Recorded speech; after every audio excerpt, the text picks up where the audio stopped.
pray. I began to take authority over death even as I drove there to the hospital. This was, I believe he was 18 or 19 years old. And he had been hit by a car. And so get to the hospital and came into the room and heard from the family what was going on. And I said, I'm praying for this child to be raised back to life, completely restored.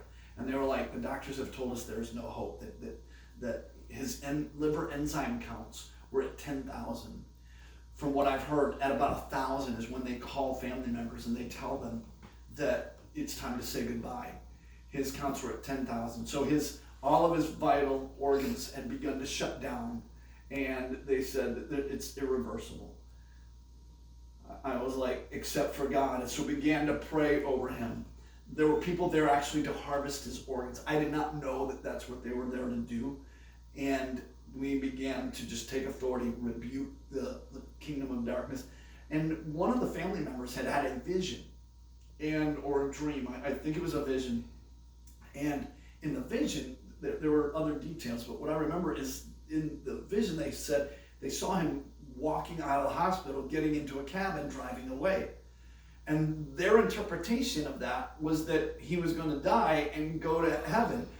And I was like, no, that's not what that vision is about. But I could not find family members, other people in the room that would agree in prayer for the power of God to raise this kid back to life.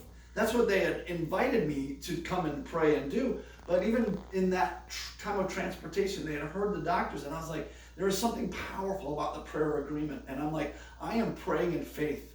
When I got to my car, another friend of theirs and friend of mine who's an intercessor called me and wanted an update. And I was telling them the update, and they're like, no, we are going to agree together. He is going to come back to life. We're going to call that forth. And I knew all of a sudden, I was like, yes, there's the prayer of agreement.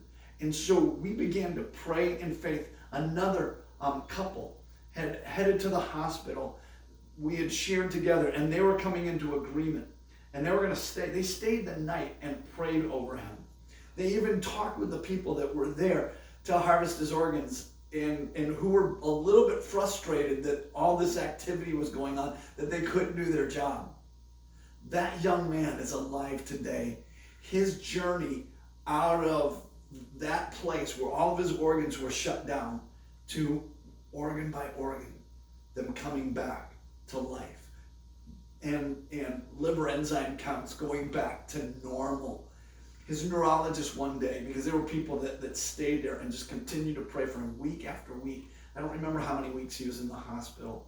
I will get that when this goes to print. But for all those weeks he was in the hospital, one day the neurologist that was there, that did the assessment, that said there's no reversing this, he is a dead man, came and stood outside of his room one day for an hour.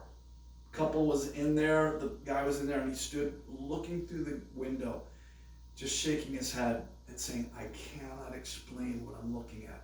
This guy's eyes wide open, watching TV, talking to people, all of his brain functions, all of his bodily functions back to normal.